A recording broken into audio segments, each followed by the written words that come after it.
Bienvenidos al podcast de FanPolitik. En el episodio del día de hoy vamos a hablar acerca de una de las grandes problemáticas que están afectando a toda América Latina, y pues son las extorsiones. En los últimos años, en América Latina, la atmósfera criminal ha ido cambiando y se ha ido transformando consecuentemente, permitiendo que fenómenos que antes se creían inmunes o poco comunes afecten a la ciudadanía en su día a día. Cabe destacar que el crimen organizado o esta atmósfera criminal pues principalmente provienen de países como Venezuela, donde las tasas de criminalidad, extorsión, secuestros y demás crímenes eran bastante comunes. Hasta antes de la crisis política y económica que ahora vive Venezuela producto del gobierno de Nicolás Maduro y de las sanciones de los Estados Unidos. Antes de abordar el problema de la extorsión, es importante destacar que las actuales bandas criminales han sufrido un proceso de profesionalización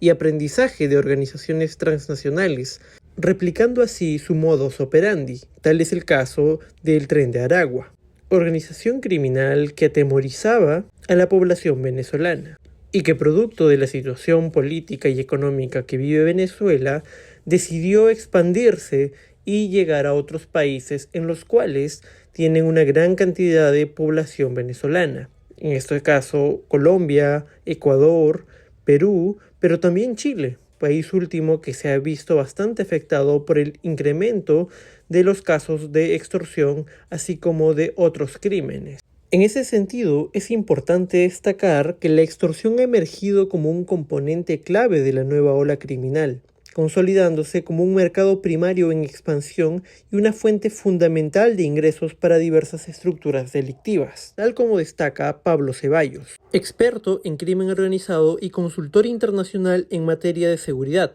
así como autor del libro Un virus entre sombras. Continuando, en el Perú, según datos del Anuario Estadístico Policial, las denuncias por extorsión pasaron de 3.283 en 2021 a 11.224 en 2022.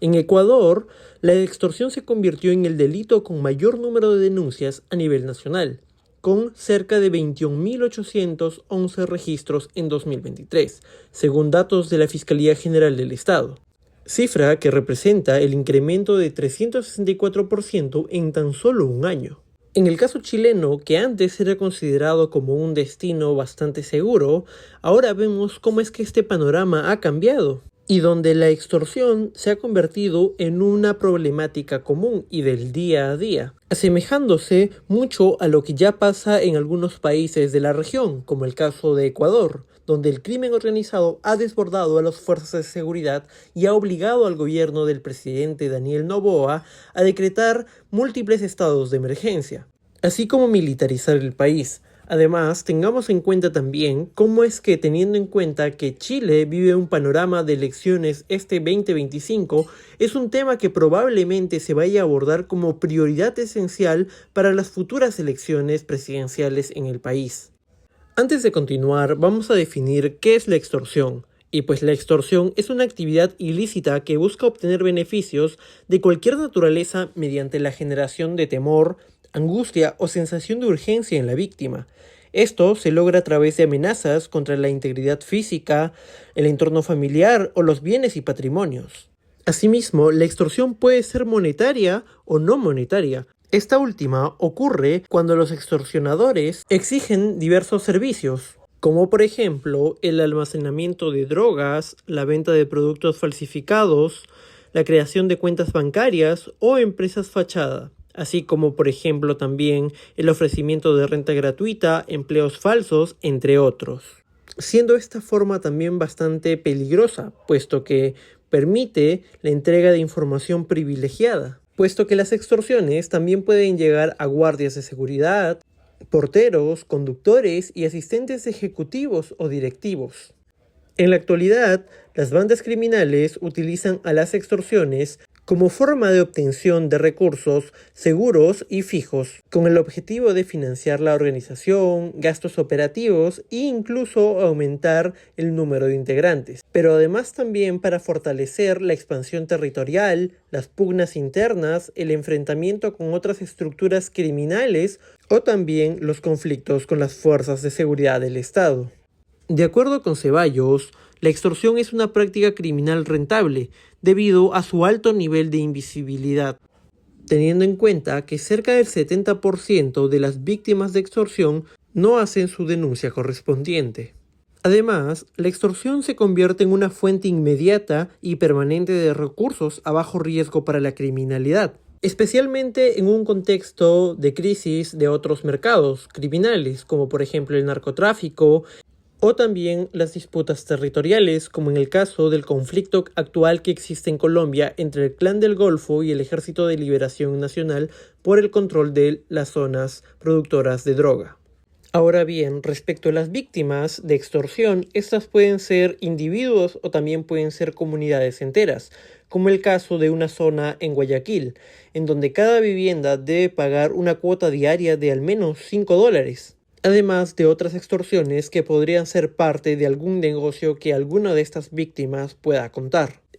En muchos casos, las víctimas suelen estar sometidas a amenazas constantes sustentadas en el abuso de poder. Estas amenazas pueden ir desde un simple amedrentamiento, el daño psicológico, las pérdidas financieras o incluso en el peor de los casos, la extorsión podría derivar en lesiones físicas, el secuestro o la muerte de la víctima o incluso su entorno familiar cercano. Los principales afectados de las extorsiones suelen ser los pequeños y medianos comerciantes, trabajadores independientes, conductores de empresas de transporte o empleados de sectores como la producción, el comercio, los servicios y la banca. Estos grupos criminales pueden también estar amparados por las autoridades, es decir, por miembros corruptos de las fuerzas de seguridad, los jueces, pero también los políticos de turno. Tal como sucede en el Perú, donde el ministro del Interior, tan solo meses antes de su nombramiento, fue defensor de 2 policías corruptos que formarían parte de una organización criminal dedicada a las extorsiones